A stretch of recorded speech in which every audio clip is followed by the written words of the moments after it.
Welcome to Married to the Hustle, the podcast where love, faith, and business come together. I'm Jessica, and with me is my partner in life and business, Alex. Together, we're diving into the wild world of entrepreneurial couples. Each week, we'll bring you real stories, hilarious moments, and valuable insights from couples who are building businesses and rocking their relationships. Talk about living the dream. Or surviving the nightmare. So buckle up and get ready for a fun ride with Married to the Hustle.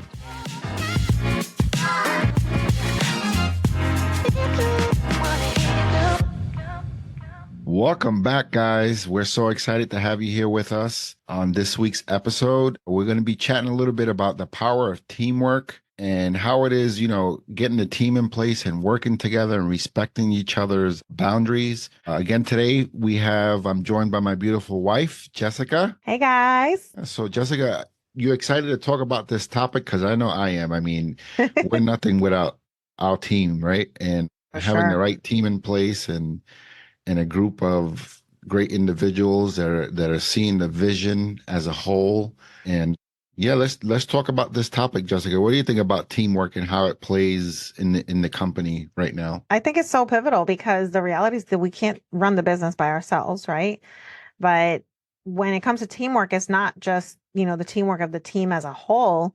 It's also dividing those roles and responsibilities that you and I have as well, so that the team knows who exactly they need to report to, who can they go to for certain things. And so divvying up the responsibilities is really important, because one of the biggest things that happens when you're building a business with your spouse is that the employees don't know who to go to. Correct.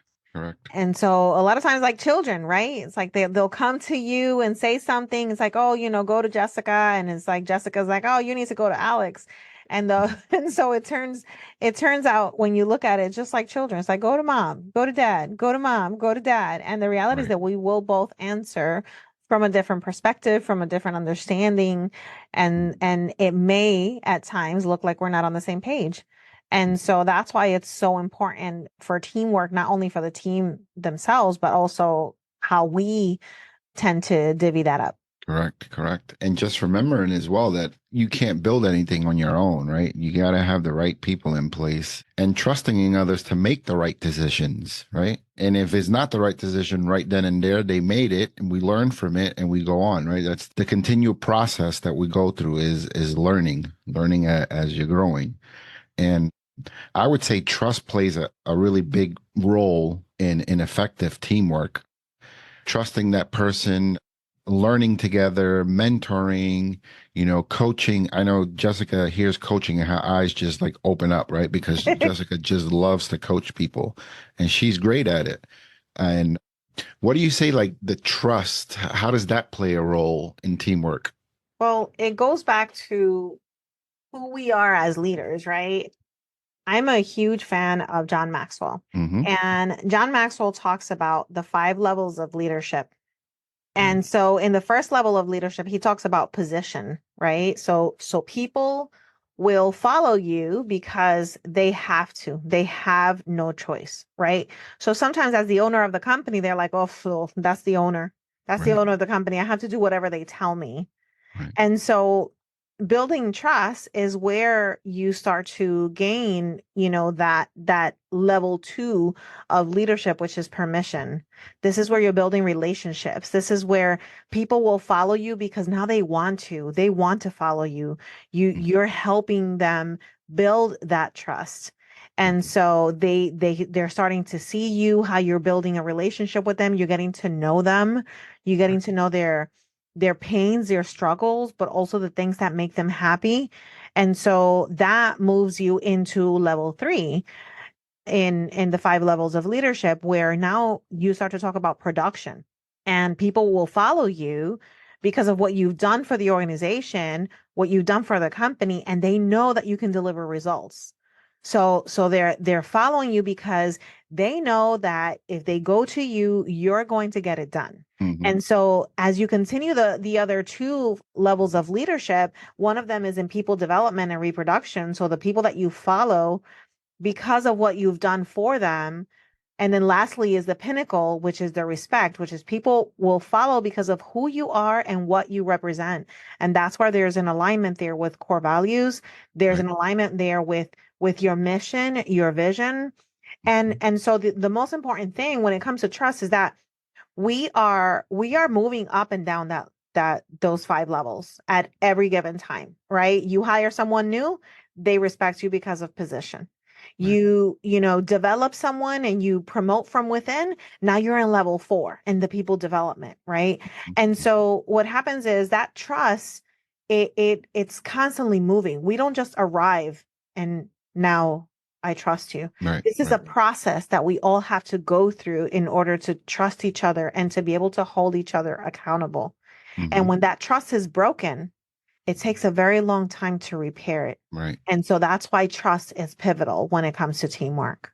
That's so true. Back in the day, I've always had that wall up, right, where it's really hard for me to trust people. But I've learned, and it was one of our pastors that had spoke about it, right? And I think you had mentioned it previously, right? What was the saying where Yeah. I trust you until you give me Reasons not to. reasons Yeah. not to. And so Alex and I, right, we have we're two different backgrounds. We're two different individuals. We're so different, right? We're very similar in a lot of things, but we're very different in others, right? And Alex is show me and I will trust you. Right. And that's something that he's working on, right? And Right. then I'm the opposite. I'm like, I will trust you until you show me otherwise. Hmm. Right. So it's very important to assess where you are when it comes to trust. Hmm. Hmm. And I'm not talking about being naive, right? Because the reality is that sometimes we step into, conversations or relationships or business deals with people, thinking that they have the right intentions, Right. but it's because they didn't show me any other reason why I shouldn't trust them, Hmm. right? Hmm. So there's a very fine line between fully trusting someone and just absolutely stepping into that conversation being completely naive. Right. And so that's where we as leaders and business owners, we need to do some self-discovery Yeah. in order to identify what are some of those areas in trust that I need to work on. Hmm. And and I'll say this too. When it comes to business owners, a lot of times we lack trust Hmm. in the delegation process. And And I think so that's one of my faults too, right? And I know we've spoken about it, like delegating, right? And Mhm, we're actually, trying to implement the EOS, and one of them is delegating to elevate, right? mhm, Delegate to elevate. yep, And that's been the toughest for me because, this is your baby, right? And I think in part of that book they talk about too, the branches, ripping apart the branches and watching the tree grow, grooming the tree, and that's pretty much what you're doing in your business is trying to groom people to take on tasks, to learn a little bit more, to involve them in more decision making, right? And that all involves trust because it's your baby, right? So you're watching your baby, you start crawling, you start walking, right? And mhm, having the right guidance behind you. And Jessica, I just wanted to touch back, right? Because I know we both are big John Maxwell fans. And the book that you talked about, that we were just talking about, the 5 levels of leadership. And I need you to be honest. What level do you see me at right now in leadership between that 1 and 5? That's a terrible question to ask me on a podcast. Why? And that's the thing. This is, like I was saying before, you're going to be in different levels at different times, Hmm. right? Hmm. And so the perfect example of that is someone brand new that doesn't know you. Right. You're always going to be in level 1 if you don't build a relationship with them. Correct. Correct. And so, That actually just happened to me mhm, where we hired someone new, and she was surprised to see me at one of the locations. She was like, "Oh my gosh, why are you here?" Right? And I said, "I'm part of the team just like everybody else. If I have to, get down and sweat, and I know this job is not easy, but I'm here to help and assist and serve wherever I can." mhm, And that went a really long way for her, right? Because she mhm, wasn't used to that, mhm, seeing that, she's used to being told what to do and kind of like be very stern, and she appreciated it and we appreciate her, because Yeah. without the team, we're nobody. But Yeah. it goes back to that level one there, right? Mm-hmm. We spoke about. Exactly. Exactly. But you were able to build a relationship with her, so that moves you into level two, Correct. right? And then what happens is if she doesn't see you again, Right. you're back to level one. Level one. Yeah. And so that's the key. So when you ask me that trick question, that's not even right, Alex. But when Yeah. you ask me that trick question of where I see you, right? As my husband, I see you as a pinnacle, right? Someone A who level five, right? A level five. Right. totally Right. well, Okay. but Okay. but I'm that's just right just now, want to make right? sure. No. Yeah, that's right now at this moment because I know your heart, I know your passion, I know what you represent, I know your mission, your vision, your dreams, your goals, right? And so I see that. Hmm. But the great part of being able to answer this type of question is that self-reflection piece. And I will tell you that for me, I see myself in between a level 3 and a 4 Mm. in this company, right? Right. And Right. as owner of, co-owner with you in this company because the team gets to see me more. They know that I produce results. They know that I love to develop people and and I want to help them grow.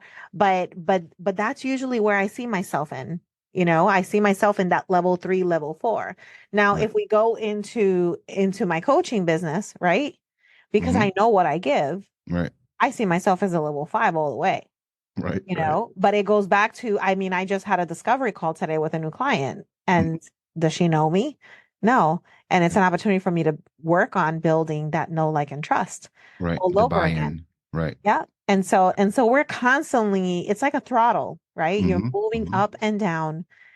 and down on the 5 levels of leadership. And and these 5 levels, they're not the end all be all, right? But the fundamentals of leadership that John Maxwell discusses are truly what helped me in my leadership career when I was in corporate. And so those levels never change. Right. Right. They never change. And so when I say they never change, I mean like the principles, right? The Hmm. principles don't change. Hmm. But we do change depending on our audience, depending on our team, depending on how we've worked on ourselves. If there's someone who's pulling rank all the time, they're Hmm. never going to leave level one. Correct. Correct. And so that's really important for someone to be able to assess that. And in the 5 levels of leadership, there's actually a leadership assessment. So anyone, and obviously this is not a paid promotion, but the levels of leadership with John Maxwell, you can find this on Amazon. And in the beginning pages, there's a leadership assessment that I highly recommend that you take because at that point, you'll be able to really assess what is it that you need to work on in order to improve, among the different levels. Hmm. And so when you find yourself back at a level 1, you know exactly what you need to focus on to get to 2 and 3 and 4 and 5. Right. Right. Man, Jessica, you always give some nuggets, I tell you. And I live ready. I live ready. She's definitely an inspiration to me for sure. Like I could tell her something and yeah, well, check out this book, or she'll send something with me. So she always gives me nuggets, which I appreciate. And that's how this all came about. And so in the company, right, when we have to make decisions, Hmm. right? If you can describe, or I can describe, I can share, how do we make the joint decisions in the company when it comes to either hiring, taking on new business? Hmm.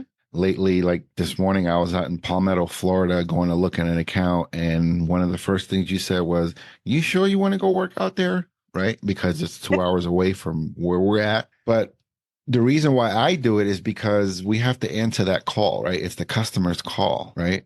And this is someone that we've done business in the past with, and being able to be an answer for his company, the big construction corporation, and they're multi-million dollar business. I don't want to say no to that because Hmm. just because it's 2 hours away. So yesterday when I spoke to you about it, you kind of a little, do you show you how do we come to the conclusion? Okay, I'm just gonna take the ride out there. You remember what I told you? Mm. No, I don't remember what you told me, but I know why you're doing it though. But I don't remember what you told me. What? Remind me. Remind me. What was that? That they you asked me, you sure? Recently we took on some projects in Jacksonville and there were some overnight stuff. It was a little tough for all of us. And I think part of the issue of me going out to Palmetto is because you didn't want to see a repeat of what happened in Jacksonville, right? Right. And I totally get it. You're looking out for us, right? Looking out for Hmm. me. I'm not one that likes to be away from home, but Hmm. and then I told you, I said, it's the customer. They've called us before, they've used us before. We never had an issue with them. Hmm. And in business, when you're trying to grow and meet the customer's expectations, sometimes you have to take that drive, Yeah. right? So I don't think it was a bad decision, but I Hmm. think it was a pretty joint decision for us. What do you think? Yeah. Yeah. I mean, there there are some decisions that have to make sense, Right. right? They have to make sense. And sometimes, making sense in a business decision means recalibrating. I talk about this all the time on, it's either renegotiating the contract, making sure that your contract has a clause that says, that this contract is there is some type of expectation that if it doesn't meet the needs, both mutually beneficial to both the client and and us, right? Mhm. That it should have a clause in there that indicates that we will sit down and discuss this and renegotiate, right? Because that way you're clear on what needs to take place. But not all money is good money. And I think we Correct. had talked about this before in one of our previous episodes. And is that there are times that we have to learn to say no. Right. And just like there are times that, a yes is a no-brainer. Right. And so for me, when making a decision, I have this little sticky note here because for a while I used to struggle in saying no. She goes with those nuggets again, guys. I'm telling you, she's just full of nuggets. Get your pen and paper. And so I was struggling in saying no. And when I would say no, I was almost like disgruntled, right? And so I started really to identify, okay, what's the decision at hand? And so I asked myself, and I did this with my coach, by the way. Number one is, who is it serving? Right? If I'm making a decision, who is it serving? Is it for the client? Is it beneficial for the company? Is it beneficial for the team? Right? So who is it serving? Number one, keeping that in mind. Number two, if I'm taking on the job, then whose workload is it alleviating? Because if it's not alleviating any other workload, then there's an issue in the delegation process, right? So whose workload is it alleviating? Number three is it creating any efficiency and processes? So by me saying yes or saying no, by making this decision, is it creating any efficiencies and processes in the process, right? And in the process of me saying yes, did we develop something new? Did we develop something more efficient? Because if we're saying yes to something and we're going back into, the a nightmare, there's sometimes Alex takes on a project and he'll be like, I'm worried this floor feels like it's going to be a nightmare. And I'm like, don't say that. Right. Don't Right. say that. Is all, but that goes back to like mindset too, right? Right. Because we spoke about it a few weeks. If the garbage you put in is the garbage you're going to put out. So Exactly. maintaining positivity. So, Exactly. And then the last one in my decision making process mm, is, does this show a heart-centered approach? mm, Right? Because there are times that we make a decision and we're not looking at the bigger picture. We might be looking at the profit, right? It's like, right, oh man, this is really profitable, right, right? We might be looking at, oh, we have some extra work for the team, when we're mm, slow, mm, some of our team members are like, hey, you got something else? You got something else to right, give me? Send me somewhere, right? right, But that's not enough. And then the key is, if you take on decisions with a heart-centered approach that this is beneficial all the way around for everyone that's involved, mm, mm, then it's a good decision, right, right? right, And so that was one of the things that I wrote down. And when we moved our office, it was on my desk over there, and when we were in Winter Park, and now mm, I have it on top of my new office desk.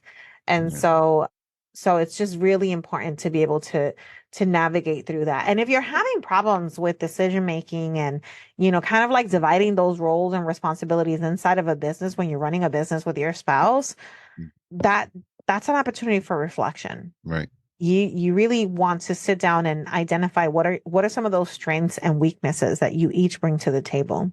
Mm-hmm. Mm-hmm. How do you leverage that? Right? I just had a conversation with Alex the other day. I'm gonna put you out there.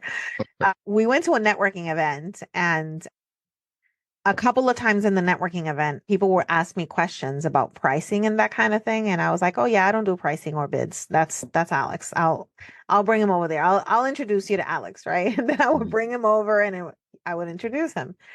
And so he says a couple of days ago, he says, "You want me to show you how to do a bid?" Right. And Just I in was, case you get that question again, and this is yeah, what you do, and yeah, not that I'm an expert, but it's just something that I've learned, and I'm not afraid to show others, right. But that was the thing, right? right? And identifying strengths and weaknesses. When I say I don't know anything Right. about prices and how to set up a bid, doesn't Right. mean I want to do it or learn Right. Right. Right. it. And It's like so it's being like very with sales, clear, right? right? Yeah. Being clear on that boundary was important to me.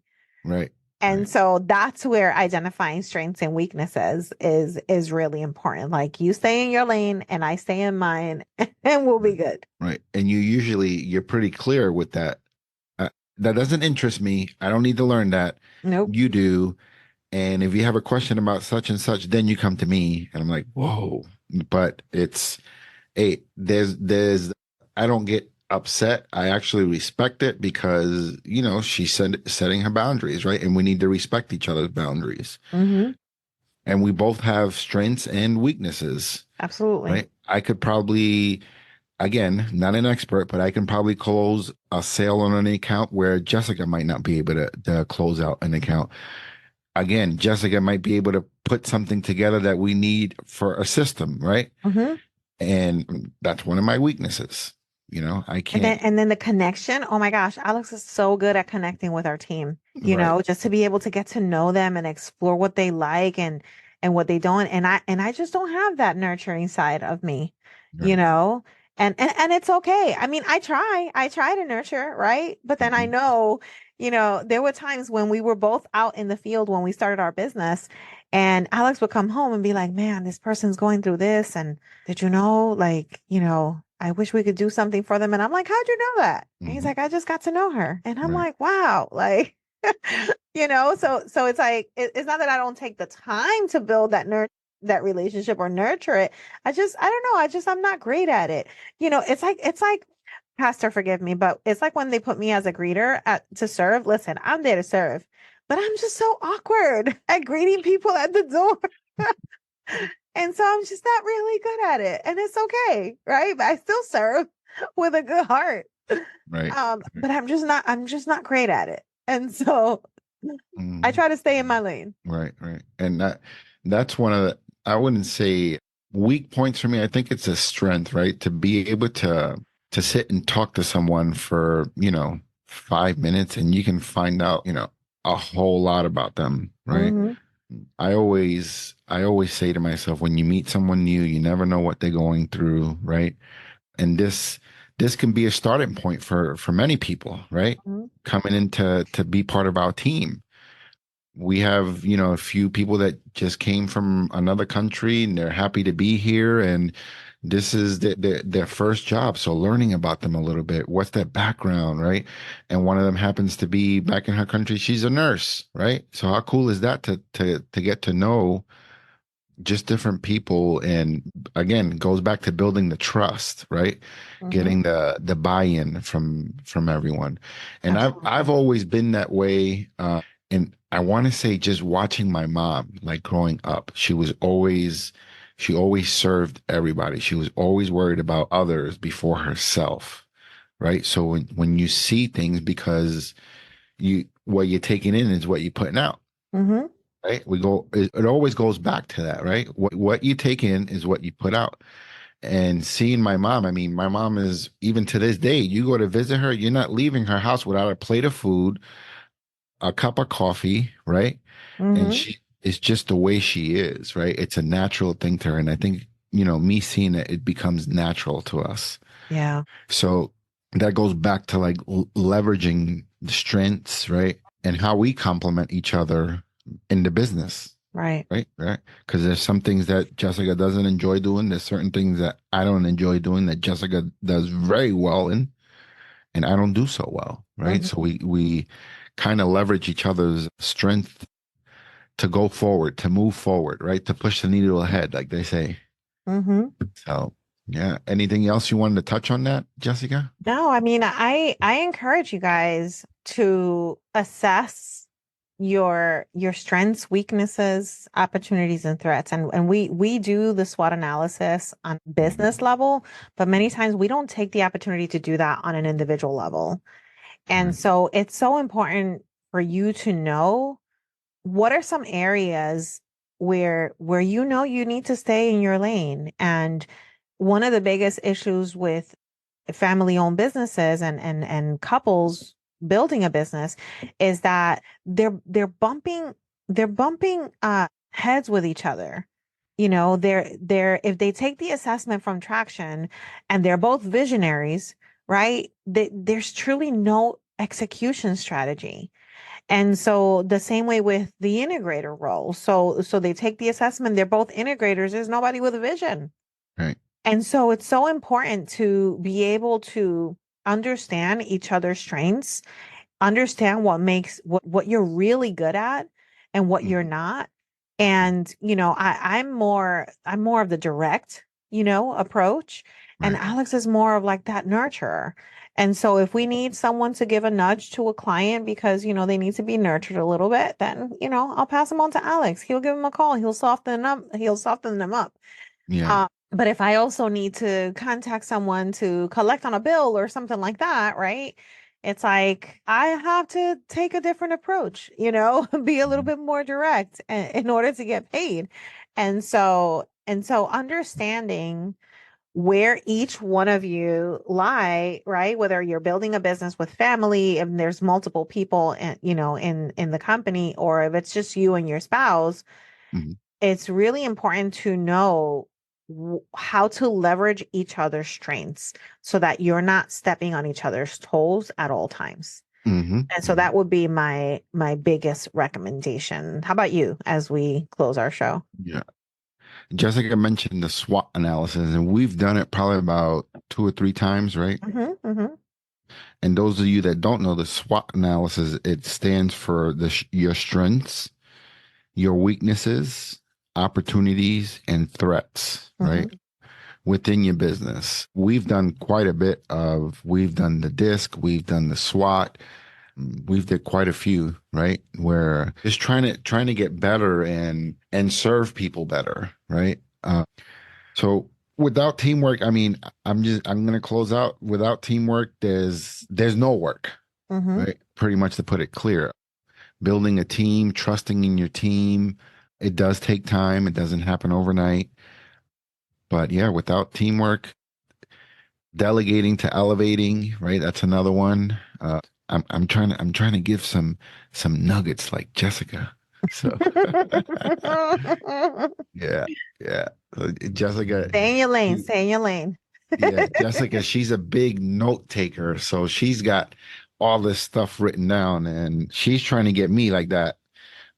She recently bought me last year the Remarkable, so I'm trying to get a hold of getting using the Remarkable a little bit more. Hmm.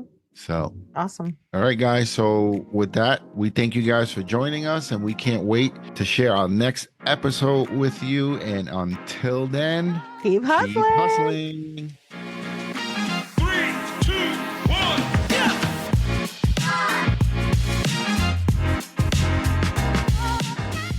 That wraps up another episode of Married to the Hustle. We hope you enjoyed today's show and found some inspiration and practical tips to apply to your own business journey. We love hearing from you, our amazing listeners. If you have any stories, questions, or tips to share, connect with us on social media or send us an email. Your input makes this podcast even better. And don't forget to subscribe to Married to the Hustle on your favorite podcast platform so you never miss an episode. And if you enjoyed today's episode, please leave us a review. It really helps us grow and reach more entrepreneurial couples like you. Join us next week for more exciting stories, insightful interviews, and valuable advice. Until then, keep hustling, keep thriving, and keep loving what you do. Thanks for tuning in and happy hustling. Wanna hear